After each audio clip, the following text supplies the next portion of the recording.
হঠাৎ করে unknown number থেকে আমার ফোনে একটা ফোন আসে। সেই থেকে আমাদের প্রেমটা শুরু হয়েছিল। হ্যালো, আমি রানা বলছি। তানা বলল, কোন রানা? তখন আমি বললাম যে কোন রানা? তখন আমাকে সে বলল যে তুমি কয়টা রানার সাথে প্রেম করেছো? তখন আমি বললাম আচ্ছা আচ্ছা ঠিক আছে। তো এত বছর পরে আমার কথা মনে পড়লো।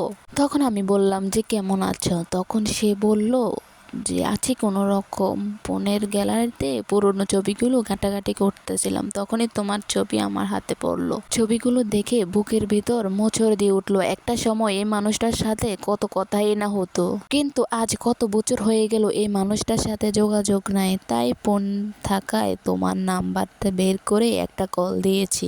পরে তোমার কি অবস্থা? দেখতে কি আগের মতোই আছো? আমার আর অবস্থা, সংসার নিয়ে এখন ব্যস্ত। বিয়ে হয়েছে 2 বছর হয়ে গেছে। 1 বছরের মাথায় আমরা বাচ্চা নিয়েছি। তা শুনে একটু রানার ভেতর একটু হা হয়ে উঠলো।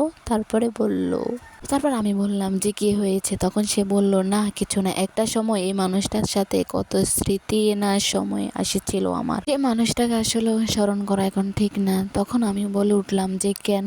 তখন সে বলল যে সময়টা, যে মানুষটা আমার হওয়ার কথা ছিল সেই সময়টা অন্য মানুষের ঘরের বউ, অন্যজনের মা। তোমাকে হয়তো ফোন না দিলেও এই কথাগুলো আমার আর শোনাই হতো না। হয়তো ভেবে নিতাম পৃথিবীর কোনো এক কোনায় কেউ ছিল যাকে আমি ভালোবেসেছিলাম। সে আমার ভালোবাসা হয়ে এখনই আছে। সে আমাকে ভালোবাসতে নাই পারে, কিন্তু আমি এখনোই তাকে ভালোবাসি। কিন্তু কল দিলাম, এখন তো জেনে গেলাম যে সে অন্য কারো সংসার করতেছে। এখন যতটুকু ভালো থাকতাম এটা ভেবে এখন আরো বেশি কষ্ট হবে। যাই হোক, ভালো থেকো তুমি। আমরা আর কথা না বাড়াই এ বলে রানা ফোন কেটে দিল। তখন তানার ভেতর বুকটা চুরমার হয়ে হাহাকার হয়ে গেছিল। কিছু ভালোবাসা খুব অদ্ভুতভাবে জীবনে আসে, আবার কোনো না কোনোভাবে হারিয়ে যায়। শুধু থেকে যায় তার দেওয়া স্মৃতিগুলো।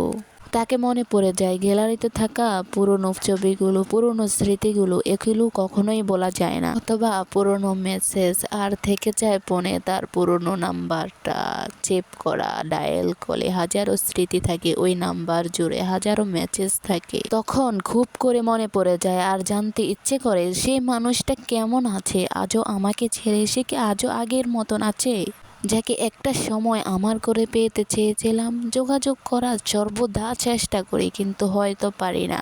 কিন্তু তখন চাইলেও সেই মানুষটার আমাদের থাকে না। হাহাকার থেকে যায় শুধু বুকের ভিতর। এটা চেপে রাখি শুধু কষ্টগুলো পাথরের মতন হয়ে যায়। আবার কখনো কখনো তো তার প্রিয় মানুষটার কথা মনে পড়লে আর যোগাযোগ করার মাধ্যম খুঁজে পায় না। হয়তো তাকে ভেবে যে চোখের কোনো অশ্রু ঝরে, হয়তো এটা ভেবে মনের ভিতর কষ্ট থাকে সে মানুষটি তো আমার হতে পারতো।